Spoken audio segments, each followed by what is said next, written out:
The Rockies have a pulse.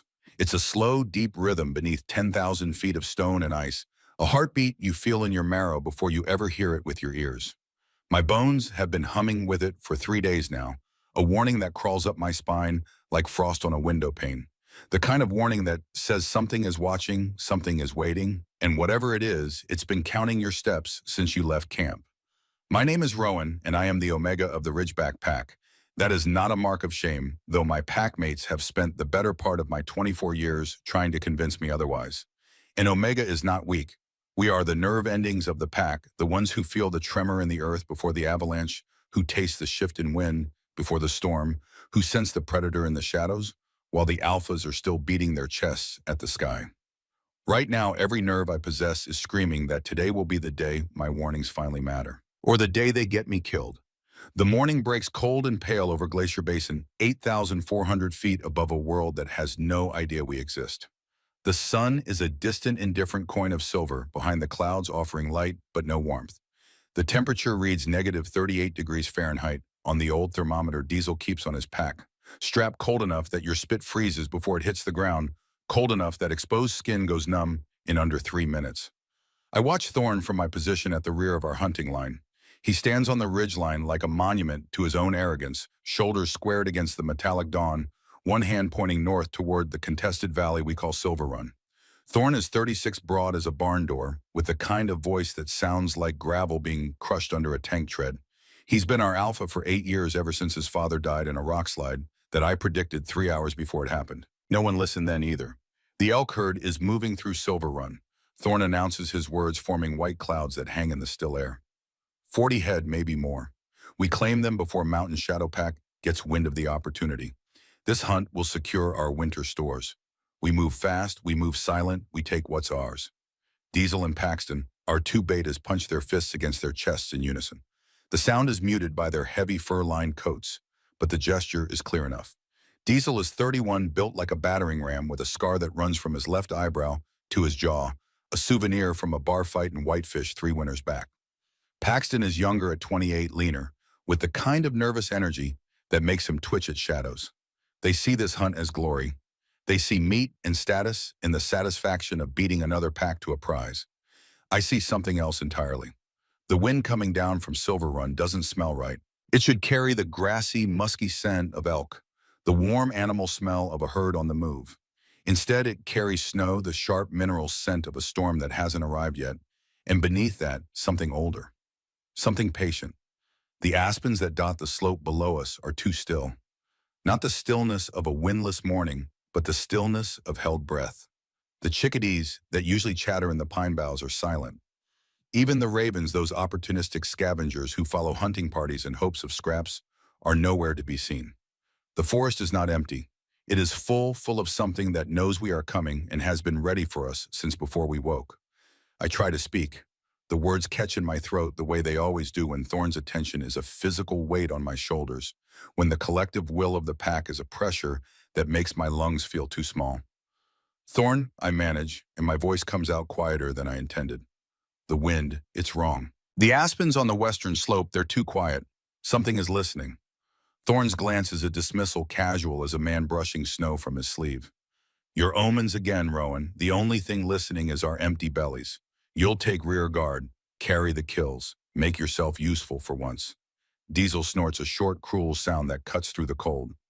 Maybe the trees are holding their breath because they're embarrassed for you. Paxton doesn't even look at me. He's already checking his pack straps, adjusting the coil of rope at his belt, his mind on the hunt ahead and nothing else. The message is clear as the ice forming on the rocks around us. I am the feeling, but they are the fist. My warnings are the whisperings of a man who has never proven his worth in blood or battle.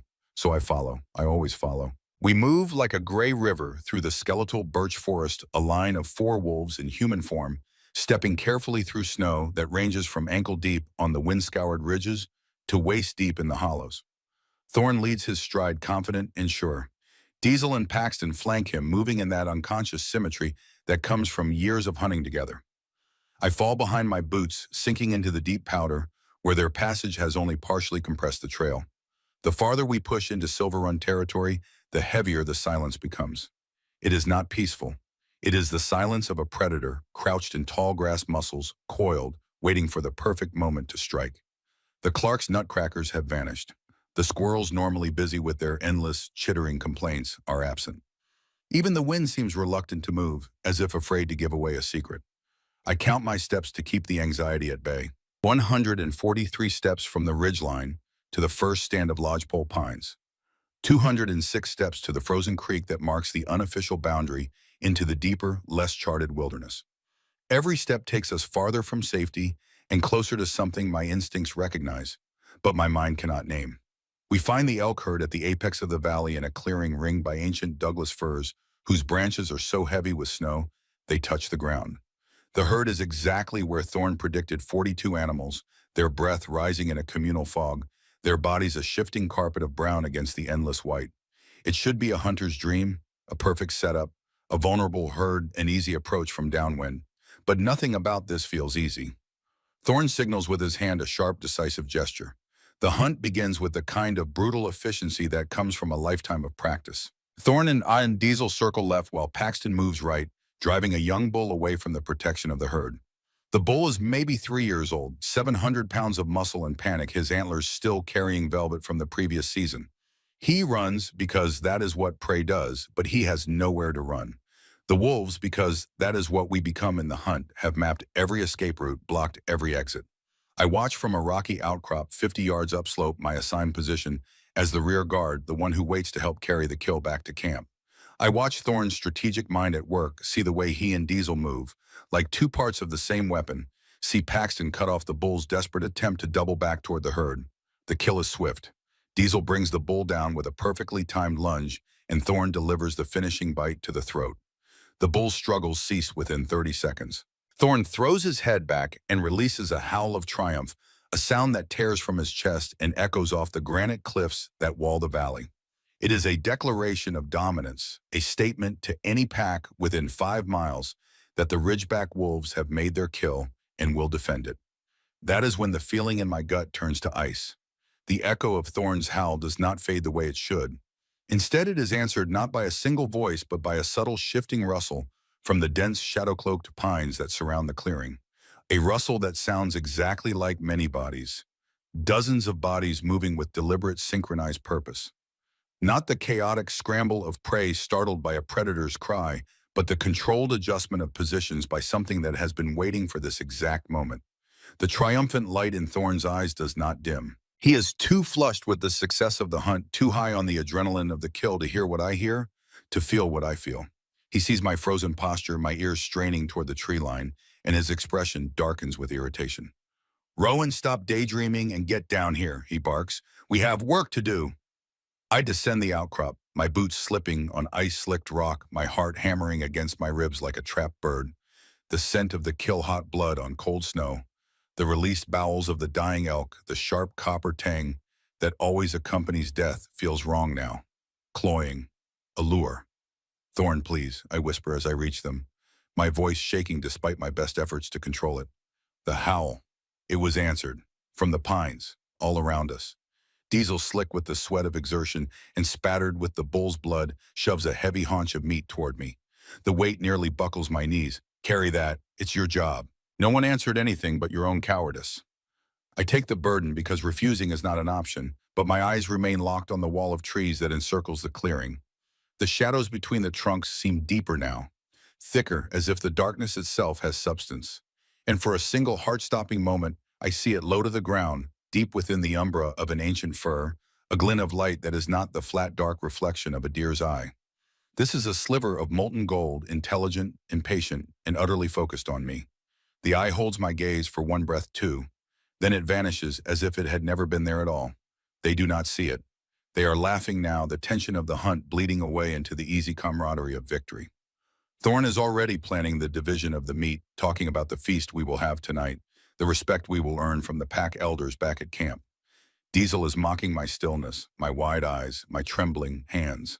"Look at him," Diesel says loud enough for everyone to hear. "Scared of his own shadow. Maybe we should leave him here to make friends with the trees." But it is not my shadow I fear. It is theirs.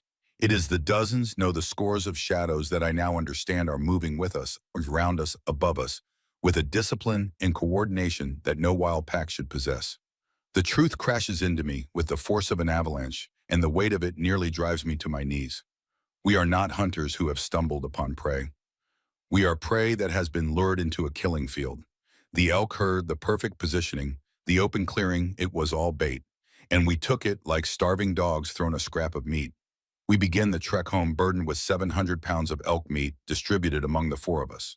Thorn and Diesel carry the bulk of the weight, their strength allowing them to move with relative ease even under the load. Paxton carries the hide and the smaller cuts. I carry a haunch and the heart wrapped in the bull's own stomach, lining to prevent the scent from attracting scavengers. But I know now that scavengers are the least of our concerns. I linger at the very back of our line, my eyes never still. Every few paces I glance over my shoulder, and every time I do, I see nothing but I feel everything. The pressure of being watched is a physical sensation, like hands pressed against the back of my neck, like eyes boring into the space between my shoulder blades. The forest follows us not with sound, but with presence. We reach the Black Creek, a shallow frozen ribbon of water that marks the unofficial border between the relatively safe territory we know and the deeper, darker woods that even our most adventurous scouts avoid. The ice is thick enough to walk on, but treacherous where the current has kept the water moving beneath a deceptively solid surface. Here, Thorn finally pauses. "We rest," he says, letting his burden slide from his shoulders to the snow. 5 minutes. Drink if you need to. Then we push for home. It is the opportunity I have been waiting for, the chance to see what my gut has been screaming at me to confirm. While the others gulp water from their canteens and stretch their shoulders, I drop my load and scramble up a nearby lightning-blasted spruce tree. The bark is rough enough to offer good handholds, and I climb with the desperate speed of a man who knows he is running out of time to prove he is not insane. 30 feet up, the world opens. I can see back the way we came across the white expanse of Silver Run Valley toward the dense tree line where we made our kill. And what I see stops my breath in my throat, turns my blood to slush in my veins. The tree line is alive with stillness. It is a contradiction that makes no sense until you see it with your own eyes. 100 points of absolute motionlessness, where there should be the random chaotic patterns of a living forest. Shapes sleek and gray, low to the ground, positioned with mathematical precision along the ridge behind boulders, in the shadows of the great firs. 53 wolves. I count them twice to be sure, my eyes darting from position to position. 53. They are not moving like a pack on the hunt chasing prey in a chaotic rush. They are arranged like pieces on a chessboard, like soldiers in formation. They are a perimeter, a cordon, and that cordon is tightening, closing in on us. And every single one of them is facing our direction, as still as carved stone, waiting for a signal I cannot hear. I slide down the tree, so fast the bark burns through my gloves and tears the skin from my palms. I stumble, catch myself, and half run, half fall, to where Thorn stands already shrugging his pack back onto his shoulders. "They're here," I gasp, my voice cracking with the force of my fear and my desperate need to be believed. The pines are full of wolves, a whole pack, no more than a pack.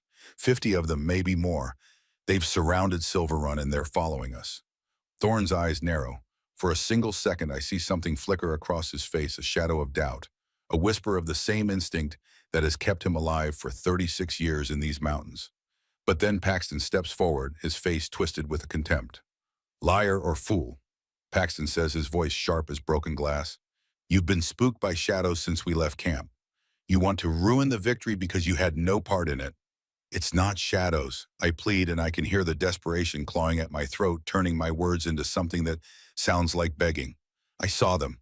Dozens. They're waiting for something. They're—" "Enough!" Thorn's voice is final, cold as the wind that has started to pick up around us. "This craven talk saps our strength. You are seeing phantoms, Rowan. Your mind conjures threats because your body is too weak to face real ones." Diesel moves closer, and the growl building in his chest is a sound I have learned to fear. He's trying to make us drop the meat, leave it for his phantom pack to steal. Maybe he's already sold us out to Mountain Shadow. Maybe this is all a setup. The accusation is a physical blow. I stagger backward, my boots slipping on the ice. No, I am loyal. I'm trying to save us. I'm trying to— Your saving is a disease." Thorn's patience shatters like a sheet of ice struck with a hammer. "You shame the Ridgeback name with this panic. You make us look like cowards."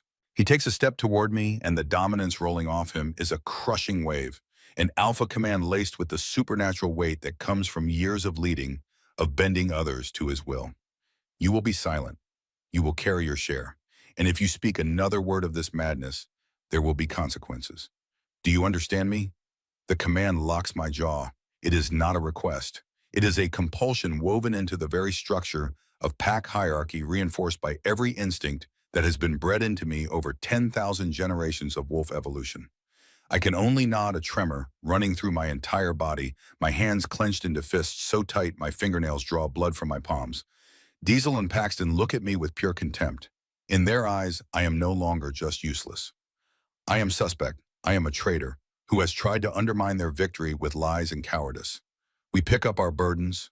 The journey resumes. But we are no longer a pack moving in unified purpose. We are 3 victors and 1 prisoner. Thorn leads Diesel and Paxton flank, and I drag my load behind them like a criminal hauling his own chains to the gallows. And step by step, breath by frozen breath, we walk deeper into the gathering twilight, with 53 pairs of unseen golden eyes tracking our every move from the shadows. They are waiting, patient as stone, disciplined as an army.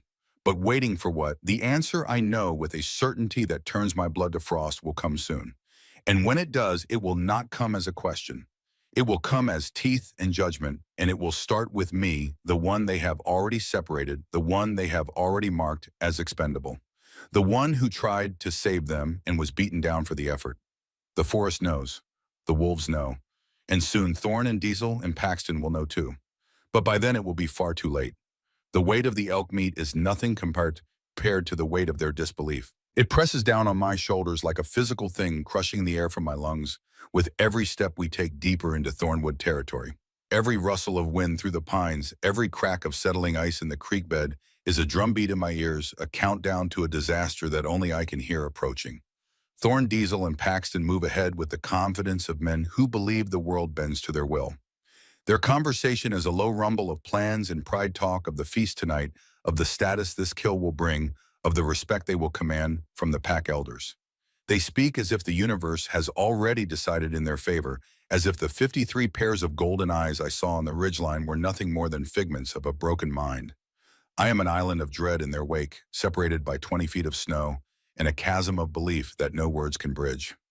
The forest changes as we leave the open expanse of Silver Run Valley behind. The trees grow taller here, the lodgepole pines and Douglas firs knitting together into a canopy so dense it chokes out the weak afternoon sun. This is Thornwood proper, a place of perpetual gloom, even in high summer, named for the impenetrable thickets of wild rose and hawthorn that grow in the understory, their thorns capable of shredding flesh and clothing alike. Now, in the deepening grip of winter, it is a cathedral of shadows and silence, the thorns buried beneath 4 feet of snow, the air so cold it burns the inside of your nose with every breath. This is the perfect place for an ambush. Every hunter knows it. Every wolf who has ever traveled this route knows it. But we come here anyway because it is the fastest path home, because Thorn believes speed and strength are the only tools a pack needs, because warnings from an Omega are less valuable than the dirt beneath his boots. My eyes dart constantly, never resting. I see the signs now clear as painted markers, if you know how to read them. A fresh scrape on a tree trunk at shoulder height, too deliberate to be from a deer too high, to be from a bear emerging from hibernation. A patch of snow kicked up and scattered not by the random movement of wind, but by a body pushing through a gap too narrow for comfort. The placement of tracks. Wolf tracks larger than ours pressed into the snow alongside our own trail, and then deliberately obscured, swept away by a branch dragged across the surface. They are hurting us, not with aggression, but with subtle pressure, with the art of making one path seem safer than another, of closing options without ever showing a fang. The scent is the most terrifying part. They are downwind, always downwind, positioned with a precision that speaks to intelligence and coordination far beyond what any wild pack should possess. I cannot catch their smell directly, but I can smell the absence, the normal, musky funk of thornwood. The scent of voles and foxes and rotting wood has been scrubbed away, overlaid by a void. Something powerful has passed through here recently, and every other living thing has fled or hidden, waiting for the danger to pass.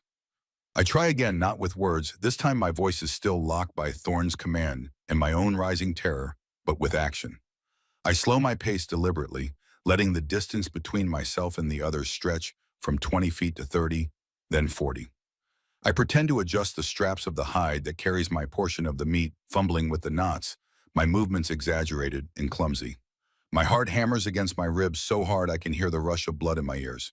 I am making myself a target, a straggler. If they attack me, the others will have to believe. They will see. They will finally understand that I was not lying, that I was not mad, that I was the only one among us who saw the truth. A low whine escapes my throat, purely involuntary, the sound a wolf makes when it is afraid and alone. Paxton at the back of the lead group glances over his shoulder. His eyes hold no concern, only irritation. He snaps his teeth once, a silent command to hurry up, to stop being a burden.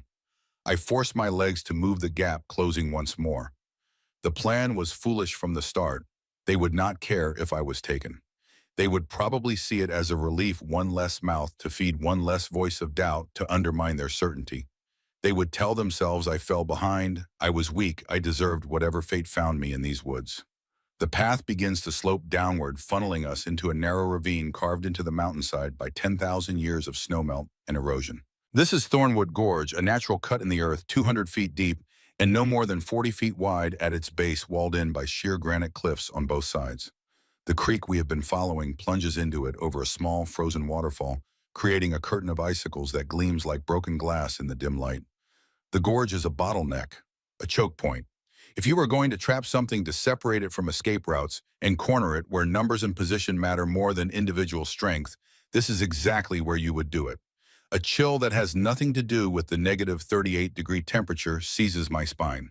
This is it. This is the killing floor they have been driving us towards since the moment we entered Silver Run Valley.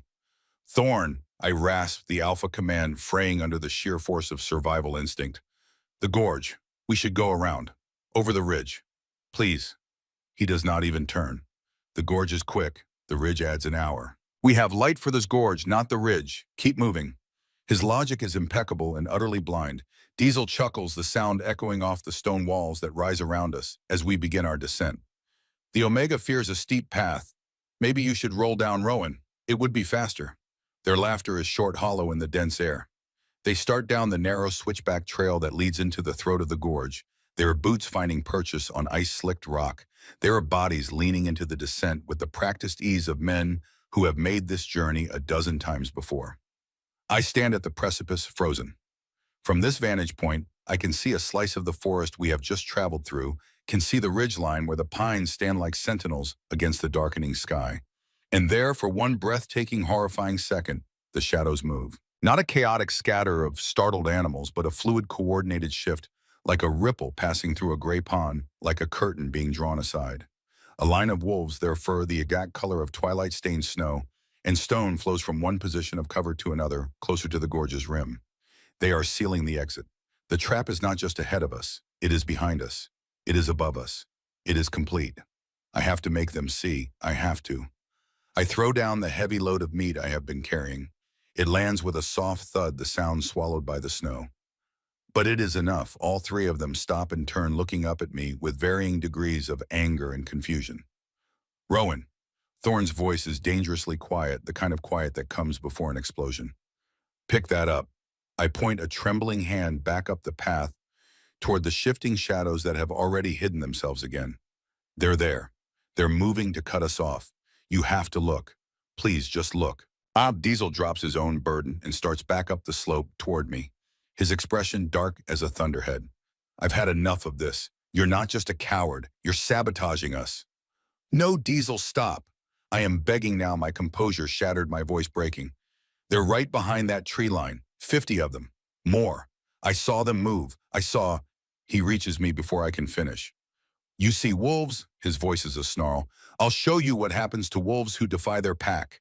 He does not swing a fist. He does not slash with claws. He lowers his shoulder and drives it into my chest with the full force of his 210 pounds, the momentum of his uphill charge, and the rage of a man who has decided I am the enemy. The impact drives the air from my lungs. I stumble backward, my boots skidding on the icy rock at the very edge of the path. I fight for balance, my arms windmilling, my body tilting over the void. For a second, I teeter there, suspended between the path and the fall, between the known world and the abyss. Then I fall. Not into the gorge itself that would have killed me, 200 feet of granite and ice with nothing to break the descent. I fall off the side of the switchback trail, tumbling down a short but steep embankment into a thicket of bare, whip-like hawthorn bushes that grow at the base of the gorge wall. The thorns are winter dead, but no less vicious for it, and they tear into me as I roll, catching on my coat, my gloves, my exposed face and neck. I hit the bottom of the embankment hard, the impact knocking what little air remained in my lungs out in a single explosive gasp. Pain blooms in my ribs, my shoulder, the back of my skull, where it struck a buried rock. The world tilts and spins, goes gray. At the edges, threatens to drag me down into unconsciousness. I fight it. I have to stay awake. I have to see what happens next. Through a haze of pain in the skeletal branches of the hawthorn, I look up. The three of them stand on the path above me, silhouettes black against the slate-gray sky. I cannot see their faces, but I feel their disdain, their disgust radiating down like heat from a fire. "Get up," Thorn commands, and there is no pity in his tone, no concern, only exasperation. "Your dramatics waste time we do not have." I try. I push against the ground with my hands, but the thorns have caught in my coat, my pants, my hair. They hold me fast, dozens of tiny hooks embedded in fabric and flesh. "I'm stuck," I whisper. And the humiliation is complete, the final proof in their eyes that I am worthless. "I can't." "Get him out." Thorn snaps at the other two. "Be quick about it." Diesel and Paxton scramble down the embankment. They are not gentle. They do not untangle me carefully from the thorns. They grab my arms and my legs and they yank me free with brutal efficiency, and I feel skin tear, feel fur rip from my coat, feel new pain layering over the old. I cry out a sound that is part yelp and part sob, and I hate myself for it, hate the weakness it reveals. They drag me back up to the path and throw me down next to my discarded load of meat. I land hard on my hands and knees, gasping blood dripping from a dozen small wounds on my face and neck, mixing with the snow at my feet. Thorn looms over me. "Now," he says, his voice so cold it could freeze fire, "you will carry your share. You will be silent. You will do your duty. This is your final warning, Rowan. The next time you disrupt this hunt, you will not like the consequences. Are we clear?" I look from his hardened face to the smirking twins. No, not twins, but they might as well be in this moment united in their contempt for me. I look past them to the rim of the gorge high above. And there, perched on a boulder in clear view against the fading light, is a wolf. He is massive, easily 280 pounds in his shifted form, with a coat of grizzled gray that speaks to decades of survival in these mountains.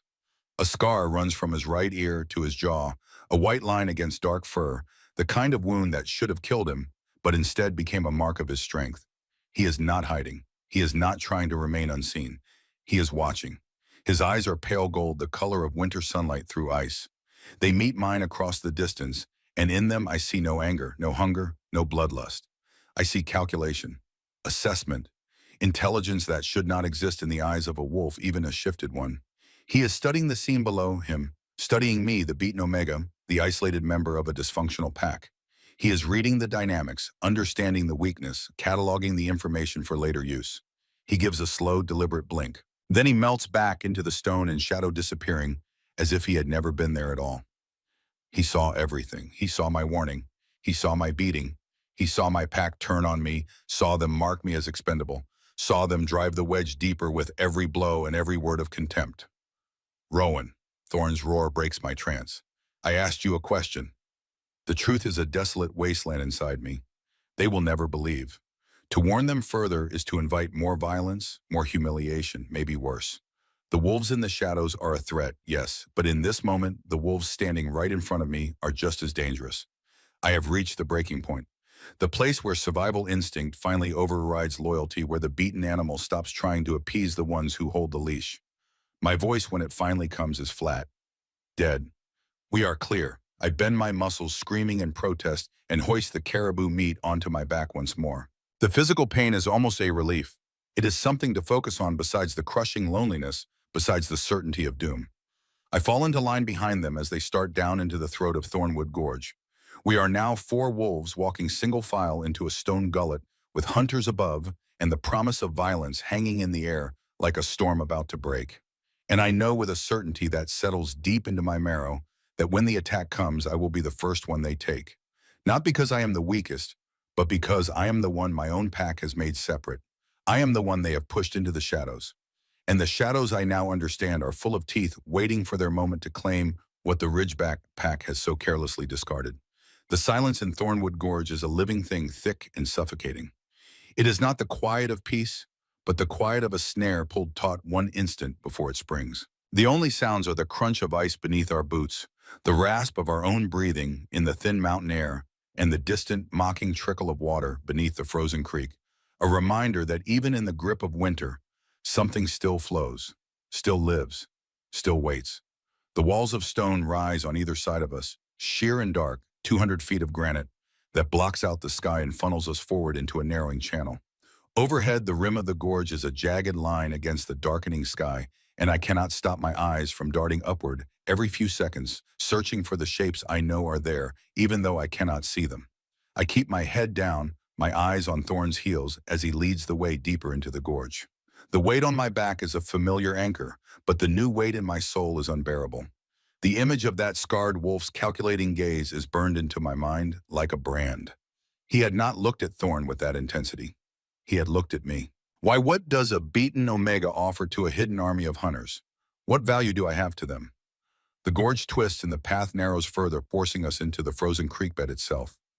The ice here is slick and treacherous, a mix of solid footing and hidden weaknesses, where the current has kept water moving beneath a deceptively firm surface. Diesel directly in front of me slips. His leg buckles for just an instant, and he curses low and venomous, catching himself before he falls. But in that moment of imbalance, I see his head jerk up, his ears swiveling forward beneath his fur-lined hood. He has heard something, not from ahead where Thorn continues to march with single-minded purpose, but from the right-hand rim high above us. He glances back at Paxton, a flicker of something other than contempt passing between them. Uncertainty, a crack in the armor of their arrogance. Paxton gives a slight, almost imperceptible shake of his head. Don't say anything. Don't admit that the Omega might have been right. Their pride is a fortress stronger than these stone walls, and they will defend it even if it costs them their lives. Thorn remains oblivious, his focus entirely on the path ahead. Keep moving, he grunts. The light is fading. I want to be clear of this gorge before full dark. And then it happens. A sound breaks the silence, not from above, but from behind us, from the direction we entered. It is a howl, long and low and mournful, and it echoes off the stone walls, multiplying, becoming a chorus born from a single throat. It is the most heart-wrenching sound I have ever heard, filled with a pulling magic that bypasses the mind and speaks directly to the oldest, most vulnerable parts of the soul. It speaks to loneliness, to exhaustion, to the bone-deep weariness that comes from fighting a battle you cannot win. It is a call, and it is meant for me. I feel my steps falter. The howl seems to weave itself into the ache of my bruised ribs, the sting of the thorn cuts on my face, the desolation in my heart. It whispers of rest, of a place where no one will shove you or mock you or ignore your warnings. A place where silence is not filled with contempt, but with acceptance. For a terrifying second, I want to answer it. I want to drop my burden, turn around and walk back into the welcoming darkness. Rowan. Thorn's voice is a whip crack, shattering the spell. He has stopped and turned, his eyes narrowed, not at the sound, but at me. He saw my hesitation, my moment of weakness, and in his mind, it confirms everything he already believes about me. What are you doing? He demands. The howl fades its last notes, dissolving into the twilight like smoke. The gorge is silent again, but the air vibrates with a new tension, as if the stones themselves are holding their breath. It was a howl, I say, my voice thin and strained. You heard it. I heard nothing but wind in the rocks. Thorn states his gaze, daring me to contradict him, to give him an excuse for more punishment. Diesel and Paxton are statues, their faces unreadable in the growing shadows. They heard it. They must have heard it. It was impossible not to hear something that loud, that close. But the lie hangs between us, heavy and official, and they will not break ranks to admit a truth that makes them vulnerable. They're talking to each other. I plead, the words tumbling out despite knowing they will land on deaf ears. That was a signal, a specific call.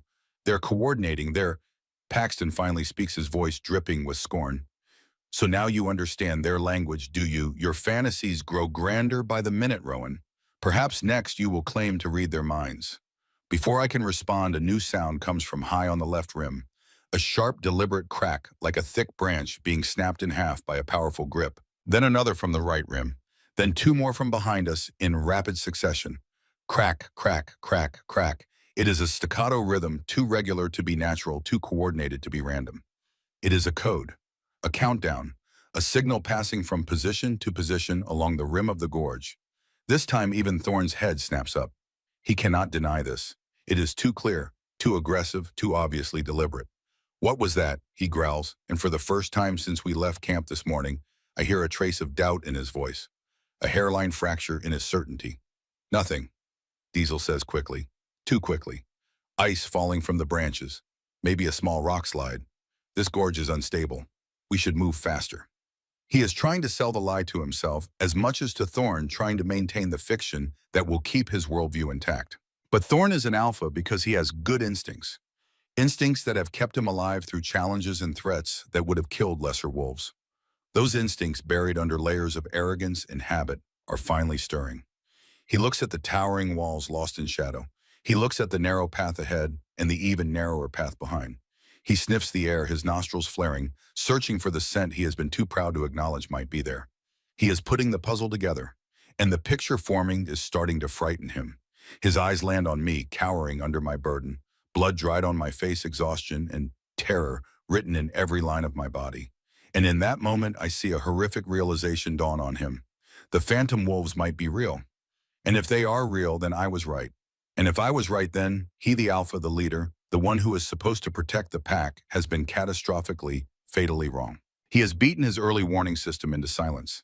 He has punished the one wolf among them who could sense danger before it arrived. The shame and fury of that possible truth wars on his face, twisting his features. But admitting error is not in Thorn's nature. Accepting that an Omega might be wiser than an Alpha would shatter the foundation of everything he has built his identity upon. It is easier, so much easier, to destroy the evidence. His fear transforms into rage, and that rage needs a target, the safest target, me.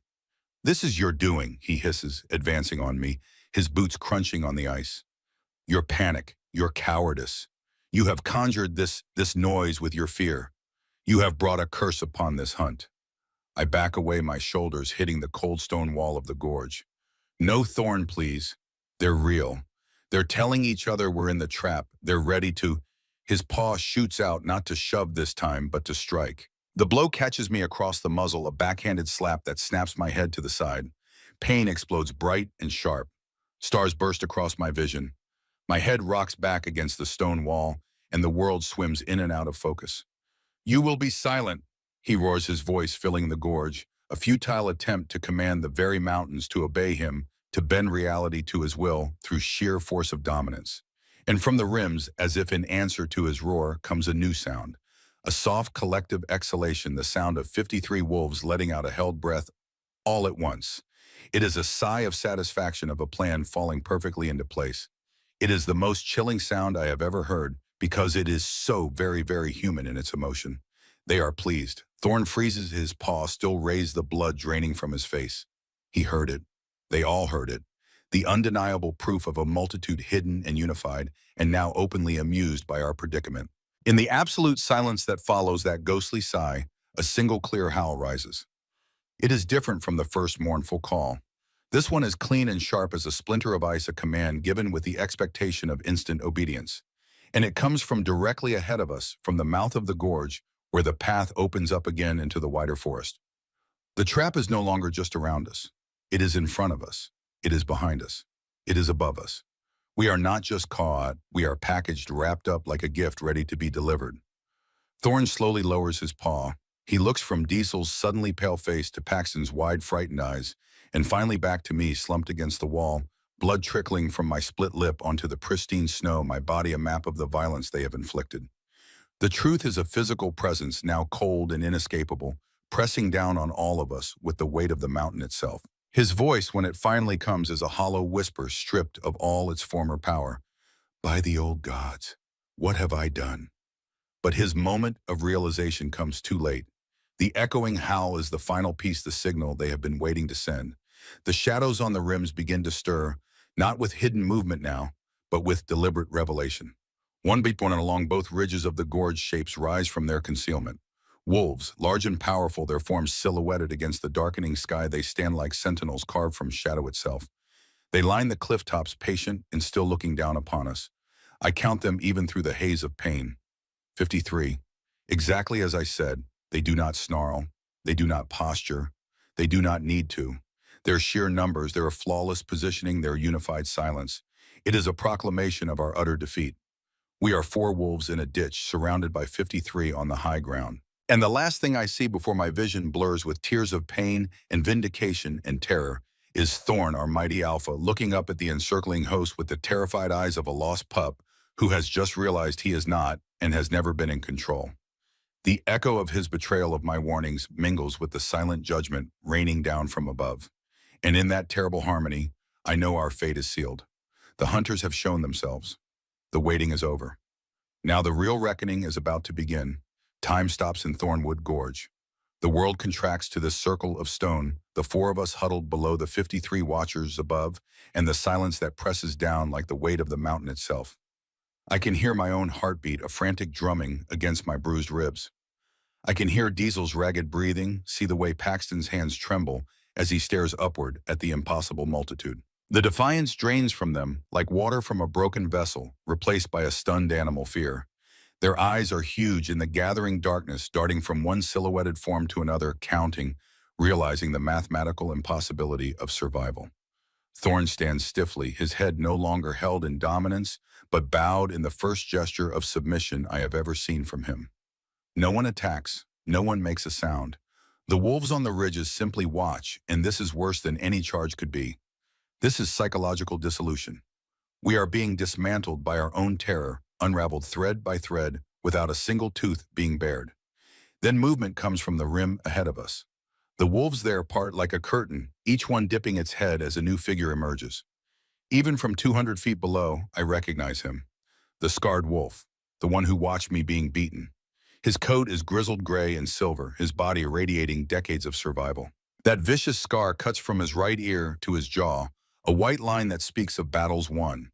His eyes are pale gold, ancient and intelligent at assessing us with the calculation of a general reviewing broken soldiers. He lifts his head and gives a short, soft chuff, a signal barely louder than a breath. From the shadows behind us, two wolves materialize. One is female with a coat of pure shadow black. The other is male russet brown with intelligent eyes. They approach with the calm certainty of those who know the battle is already won. The black female speaks, her voice melodic but steel-edged. You are not trespassing. You were invited. You will come with us now. Do not run. Do not fight.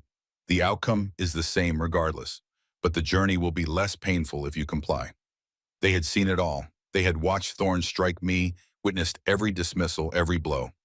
This was calculated intervention based on careful observation of a pack destroying itself from within. Thorn's shoulders slump. With a weak gesture, he signals compliance. Diesel and Paxton, trembling, begin to move forward. I try to stand, but my legs will not hold me. The adrenaline has drained away, leaving only the raw accounting of damage. 3 ribs cracked, maybe broken. The gash on my head still bleeding. Bruises blooming everywhere. I am a catalog of violentness. The black female moves to my side, not to Thorn, but directly to me. You are injured, she states. I can only nod.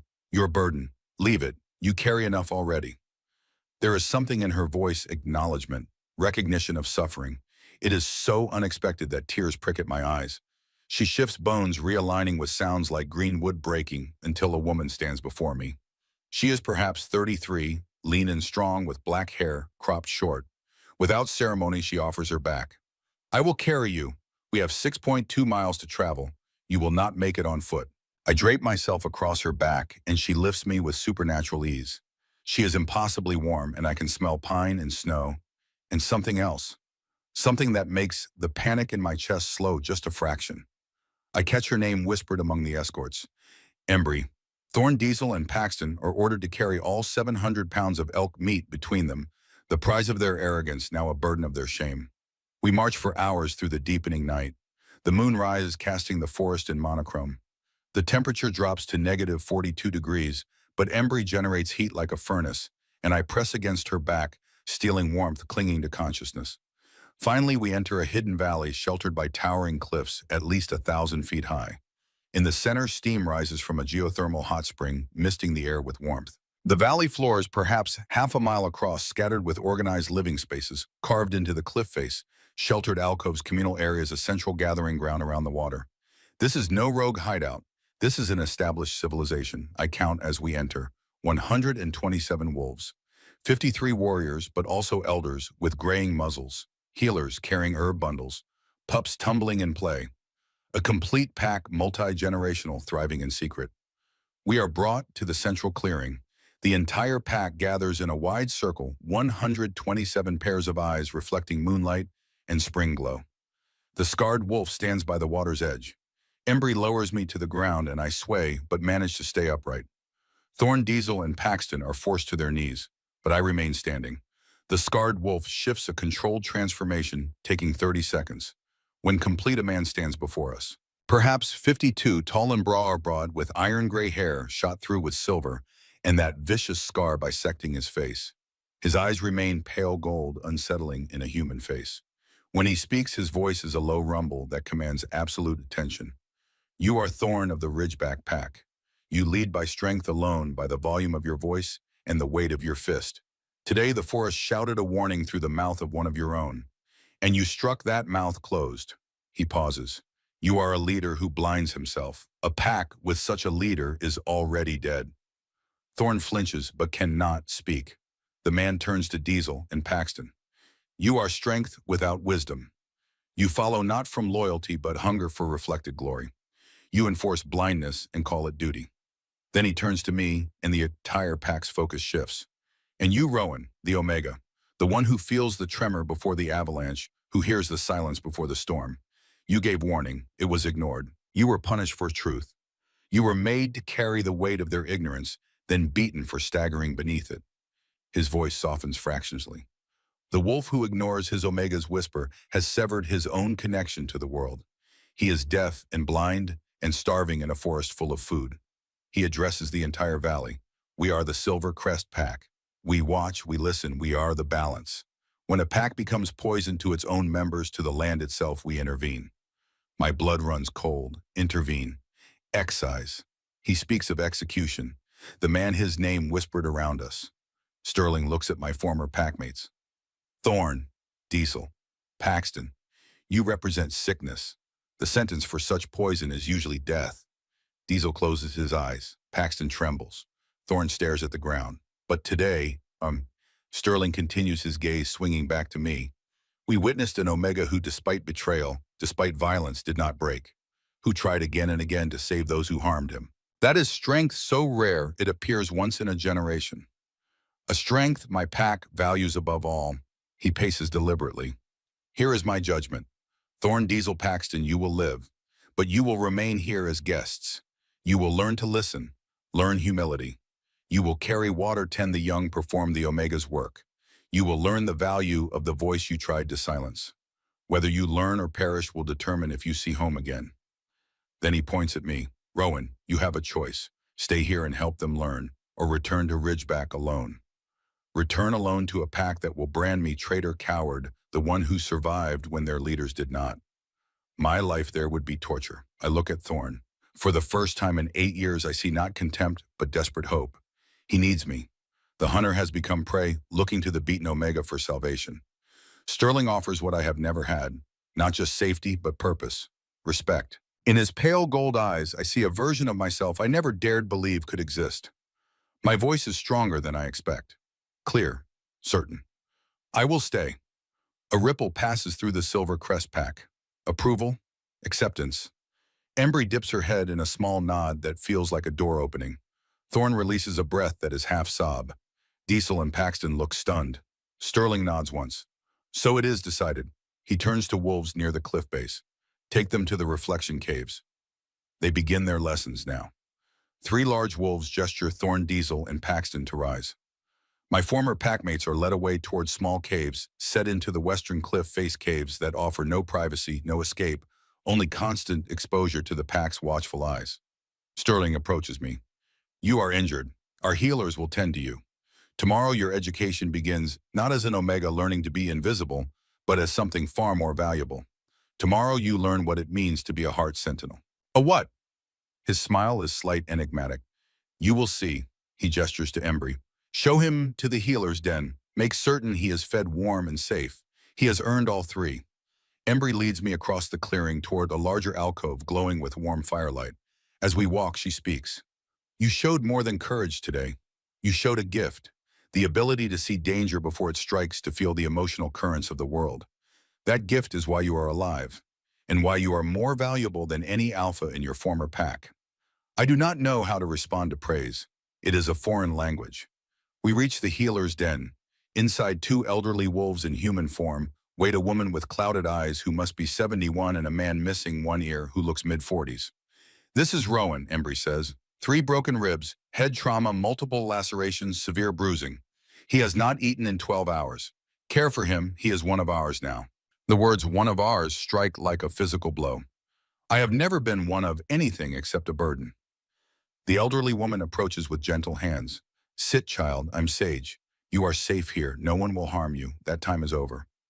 The man nods. I am Flint. Let us tend these wounds. As I sink onto soft furs as their practiced hands clean and bind my injuries as warmth from the fire and food they press into my hands begins to thaw the frozen terror I have carried so long, I feel something crack inside. Not breaking, opening, like ice giving way to spring. For the first time in 24 years, I am safe. 3 days pass in a haze of healing and sleep. My body mends slowly, the ribs still ache with every breath, but the sharp agony has dulled to a manageable throb. The gash on my head has been stitched with 7 precise sutures by Sage, whose clouded eyes somehow see more than sight ever could. Flint changes my bandages twice daily, his hands gentle despite the missing ear and the scars that map his own history of survival. On the 4th day, a Thursday, by my rough counting, I wake to find the pain has receded enough that I can sit up without gasping. The healer's den is empty except for me. Morning light filters through the entrance, painting everything in shades of gold and amber. Embry appears in the doorway as if summoned by my waking. She carries a wooden bowl of something that smells of meat and herbs. You are awake. Good. Eat. Sterling wishes to see you when you are able.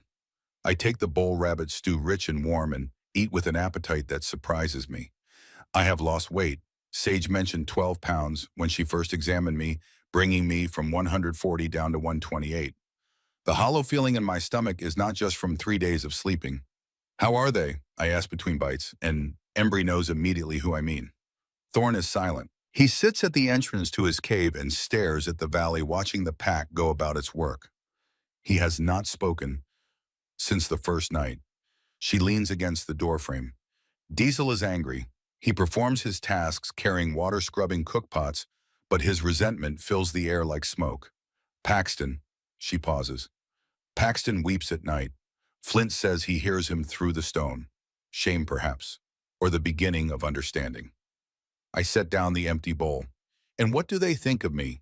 They do not see you. You are in the healer's den, and they are confined to the western caves and the tasks assigned to them. Sterling believes separation is necessary while you heal.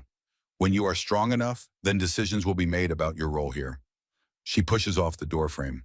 Come, if you can walk. Sterling is waiting at the memory stone. The memory stone sits in a hidden cavern behind the main valley, accessed through a passage draped with thick ivy. The air inside is warm and carries complex scents: dried herbs, crushed minerals, aged earth.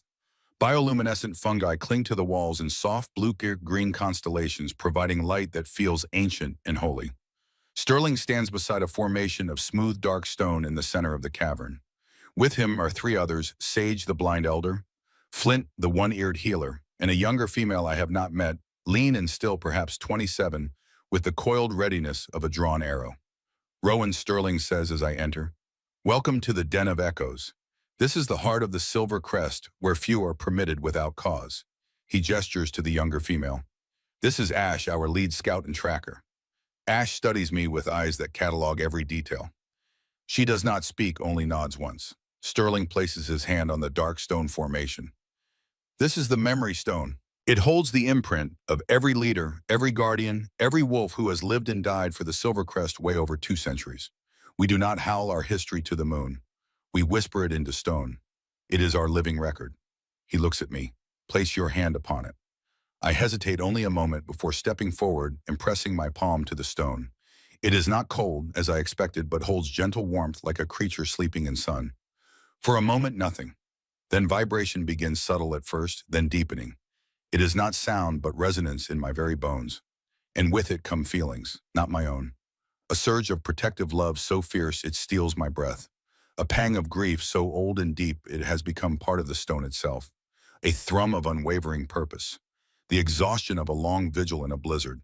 the sharp joy of a territorial dispute diffused without bloodshed, the crushing weight of necessary judgment, the sorrow of removing a wolf whose cruelty threatened the harmony of an entire forest.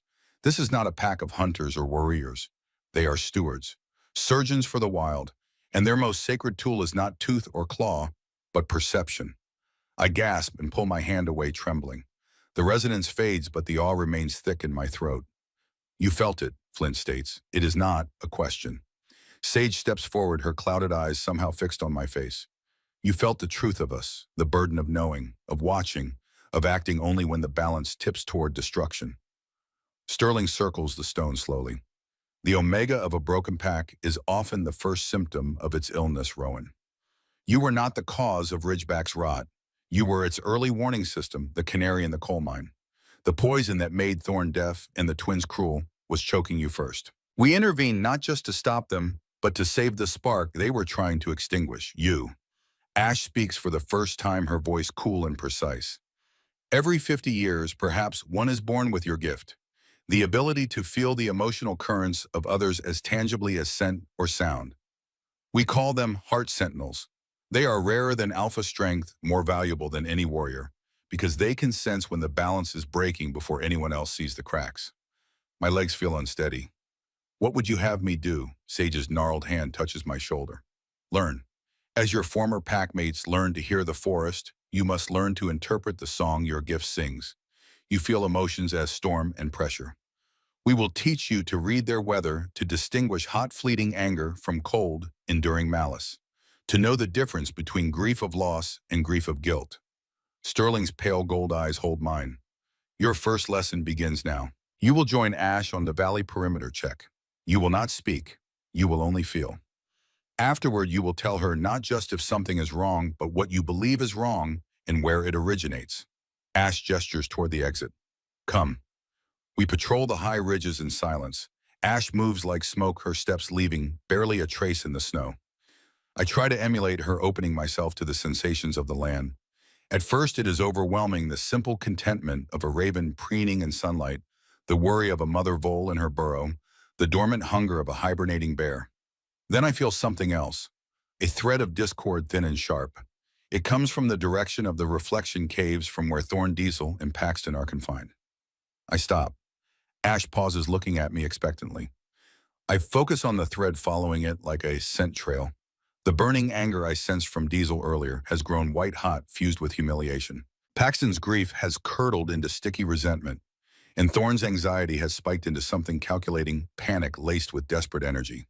They are not reflecting. They are plotting. I look at Ash and see she already knows. She sensed it too, or read it in my expression. She changes our course, leading me silently to a vantage point overlooking the caves. From behind a boulder we watch. Thorn speaks in urgent whispers to the twins. We are not prisoners to be lectured. We are Ridgeback. We must find a weakness in their patrols, get word back to the pack. They will come for us. Diesel's voice is a guttural rumble. I say we take the next wolf who brings food. Use them as leverage. Paxton wrings his hands. They're always watching. They'll know. Then we must be smarter, Thorn hisses. Rowan moves freely now. He is the weakness. We get to him, make him see reason. He owes us his loyalty. The cold dread filling me has nothing to do with the mountain air. They see me not as someone they wronged, but as a tool to reclaim or a traitor to coerce. The poison is still deep driven underground by fear, but not cleansed. Ash touches her nose to my shoulder, a signal to withdraw. We slip away as silently as we came. When we are safely distant, she speaks. Report. I take a breath. They are not learning. Diesel's anger is violent. He thought of taking a hostage. Paxton is fearful but compliant. Thorn's anxiety has become desperation. They see me as their key to escape. They believe they can use me or force me. Ash's expression is grim. Accurate. You read the storm well for a first attempt. This is the reality of our work, Rowan. Healing is not guaranteed. Sometimes the sickness is too deep. Sometimes the only way to save the forest is to remove the infected limb. She looks at me, her gaze unwavering. The question now is, what do you feel should be done? You know their hearts better than anyone. The weight of the memory stone's echoes settles on my shoulders. This is the burden Sterling carries, not of judgment, but of choice with no clear good path. I think of the cold calculation in Thorn's eyes, the brute force in Diesel's, the cowardice in Paxton's. And I think of the serene, purposeful harmony of the Silvercrest Valley. They are a danger, I say slowly, not just to themselves, but to the balance here. If they escape, they will bring Ridgeback down upon this valley with blood in their eyes. They cannot be allowed to leave. Not as they are. Ash studies me for a long moment, then nods. A shadow of respect crosses her features. Then we must ensure they do not. And you, Rowan, must decide what role you will play in their containment.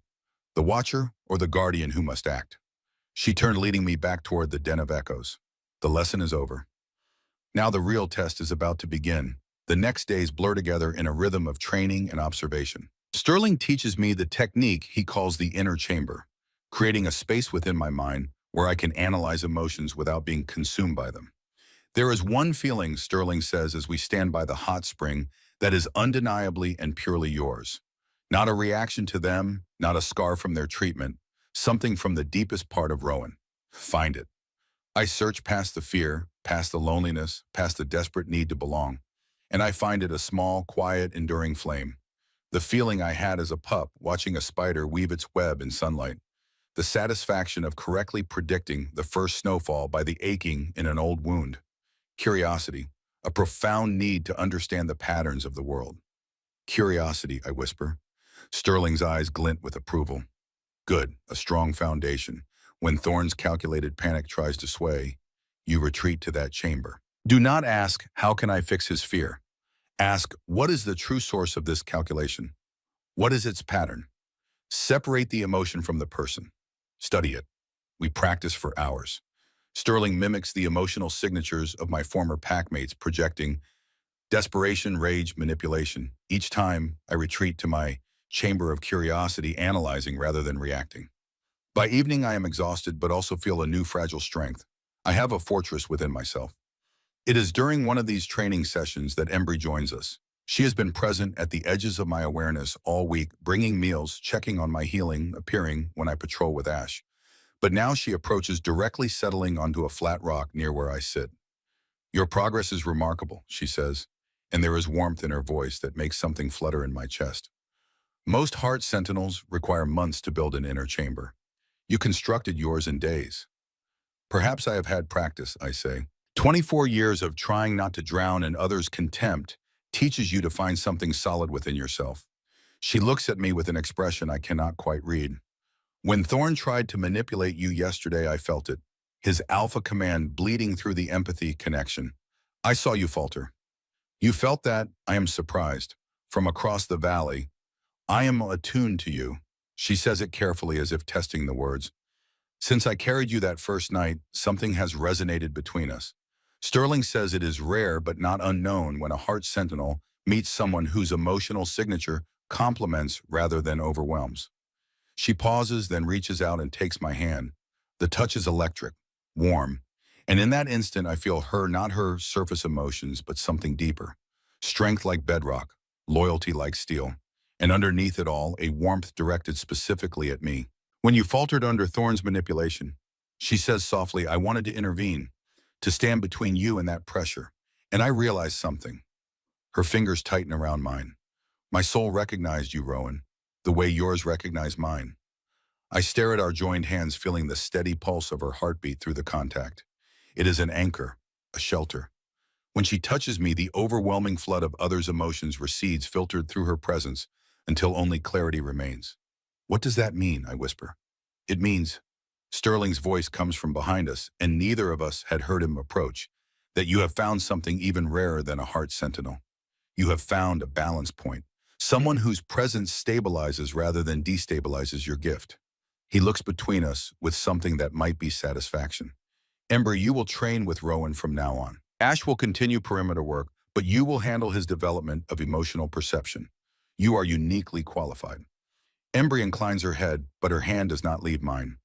That night, as I lie in my sleeping furs in the healer's den, now recovered enough that Sage and Flint have begun sleeping in their own quarters, I find myself thinking not of Thorne's plotting or Diesel's rage, but of Embry's hand in mine, of the way her presence made the world quieter, softer, manageable. For the first time in my life, I am not alone in my own head. On the 7th day after my arrival, a Wednesday, everything accelerates. Paxton requests an audience. Sterling grants it, and I am present when the younger beta is escorted to the central clearing flanked by two guards.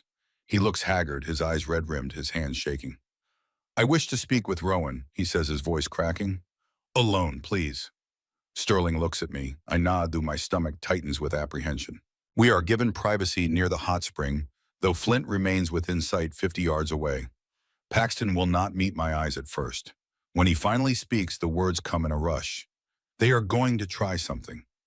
3 days from now. The full moon. He looks up, his face twisted with misery. Thorn has a plan. Diesel is strong enough to trigger a rock slide at the eastern pass at 9 p.m.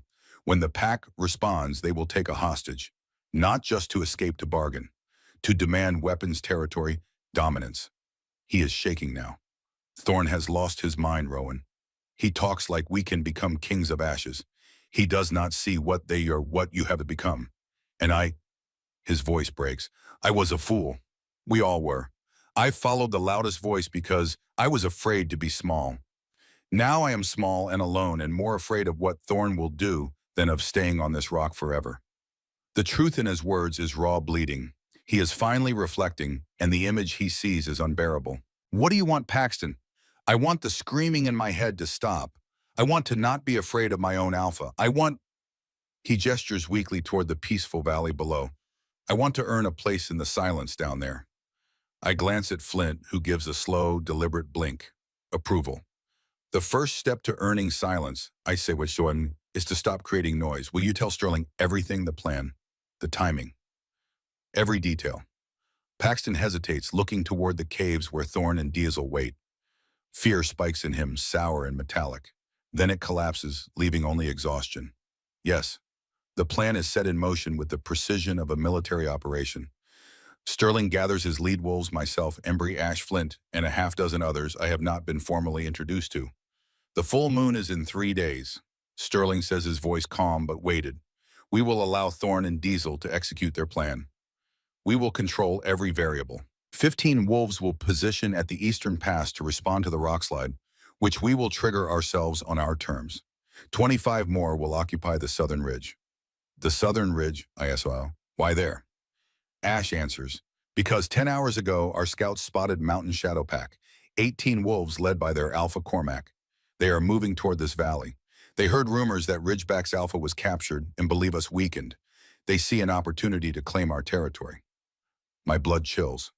So we will be fighting on 2 fronts. No, Sterling says, and his smile is cold as winter dawn. We will be teaching on 2 fronts. Mountain Shadow will learn the cost of opportunism. Thorn and Diesel will learn the cost of arrogance, and both will learn it simultaneously. He looks at me. Your role, Rowan, is to be visible, calm, engaged in the life of the valley. You will project peace so complete it becomes a wall against their chaos. It will unnerve them.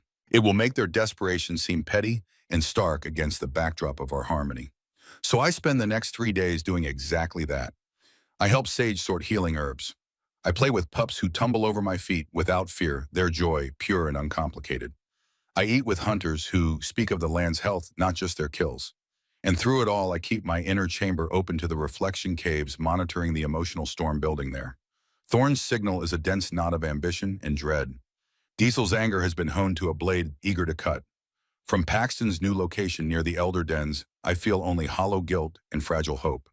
On the 10th day, 3 days after my conversation with Paxton, the full moon rises. 9 p.m. The moon hangs full and white above the valley, bright enough to cast sharp shadows. I sit near the hot spring, weaving repairs into a fishing net, a picture of tranquil belonging. But every sense I possess is stretched taut, waiting. At 9:03, the rumble begins.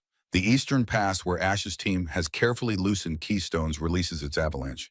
The sound echoes through the valley, grinding stone, the crash of boulders finding new resting places. 15 Silvercrest wolves sprint toward the pass with convincing urgency, their movements suggesting alarm, rather than the choreographed performance it actually is.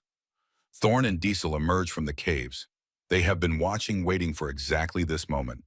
Diesel is a mountain of muscle and fury as he charges toward the nursery area, a snarl tearing from his throat. Thorn arrows straight toward me, his eyes wild with fanatical fire. Now, Rowan, Thorn hisses as he reaches me. This is our moment. While they run to the rocks, we take the heart of their pack. You will come with me to the Elder Dens. You will be our shield, our witness. The old pull of Alpha Command slams into me, amplified by desperation and the chaos of the moment. For a heartbeat, my chamber wavers. But then I feel at Embry's presence, though she is hidden somewhere in the shadows. That steady anchor, that bedrock strength, the manipulation shatters against it like waves on stone. I look past Thorn toward the nursery. Diesel has been met not by terrified mothers, but by Flint and two massive wolves who simply form an immovable wall. Diesel's rage crashes against their silence, and he falters confused. I look back at Thorn. My voice is quiet, but carries across the sudden stillness. No. His face contorts disbelief, then fury. He lunges for me, no longer persuading, but compelling by force. He never reaches me. Embry and two warriors materialize from the shadows blocking his path. They do not attack. They simply stand an impenetrable barrier. And then from the southern ridge, new sounds erupt. Snarls, the thunder of paws on stone. Cormac's mountain shadow pack. 18 strong pours into the valley from the south, expecting chaos and finding instead 78 Silvercrest wolves rising from concealment in every direction. The trap has sprung on both fronts simultaneously. Thorn spins, seeing Diesel blocked, seeing the eastern pass secure, and seeing a completely different pack now surrounded by warriors on all sides. The realization crashes into him, horrible and complete. "It was a stage," he whispers. "All of it. You knew."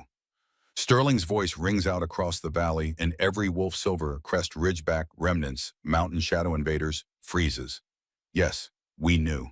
He stands by the memory stone, elevated slightly, backlit by the moon. His presence fills the space without effort. "Cormac of Mountain Shadow," Sterling calls. "You came to take land you did not earn, believing us weak. You are surrounded 4-1. Your choice now is to learn or to bleed. Choose quickly."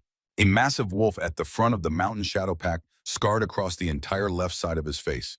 His coat, mottled gray and black, shifts into human form. This is Cormac. He is perhaps 40, built like a brawler, his eyes assessing the impossible mathematics of the situation.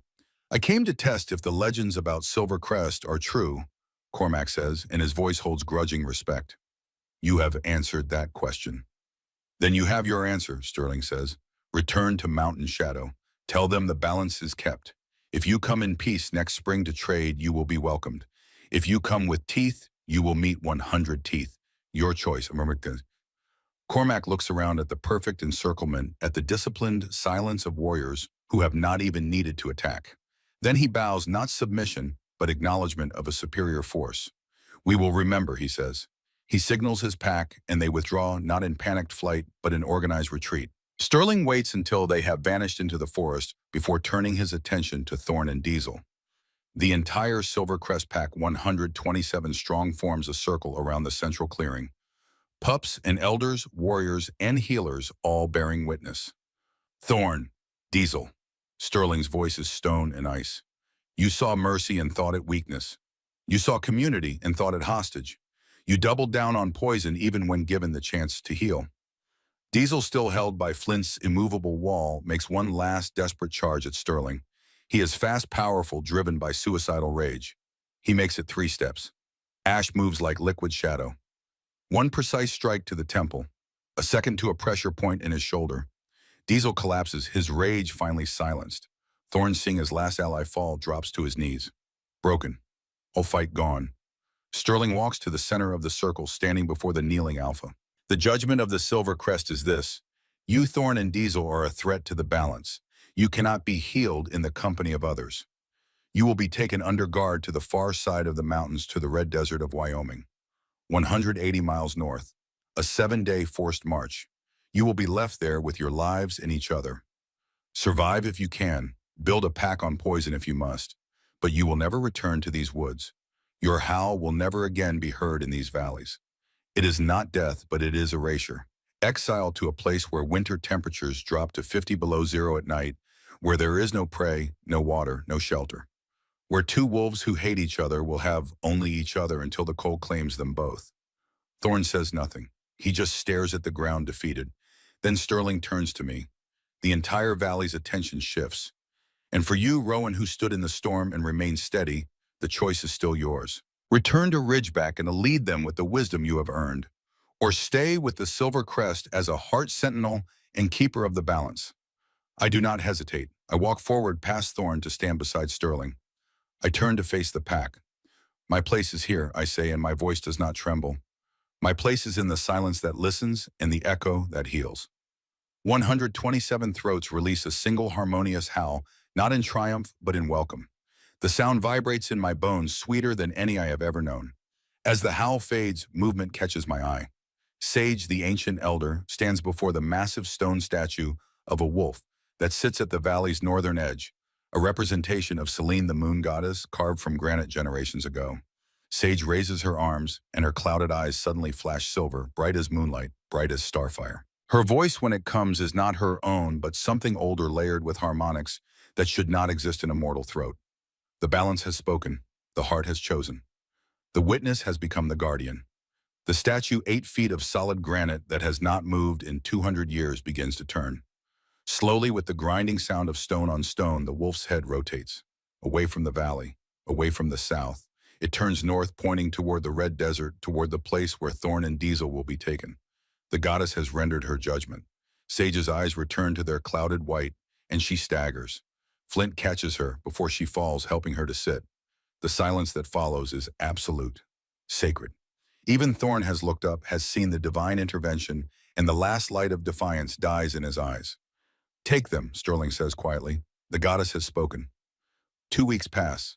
Thorn and Aizel are escorted north by 4 guards, a journey that will take 7 days. They are given no weapons, no food beyond what they can carry, no shelter but the clothes on their backs. The guards will leave them in the red desert on day 17 and return on day 18. I do not watch them go. I am done with them. Instead, I focus on my new life, on training with Embry, whose presence has become essential as breath, on learning from Sage and Flint the intricacies of healing and perception, on playing with pups who see me not as Omega but as friend, on eating with warriors who value my counsel. On day 18, word comes.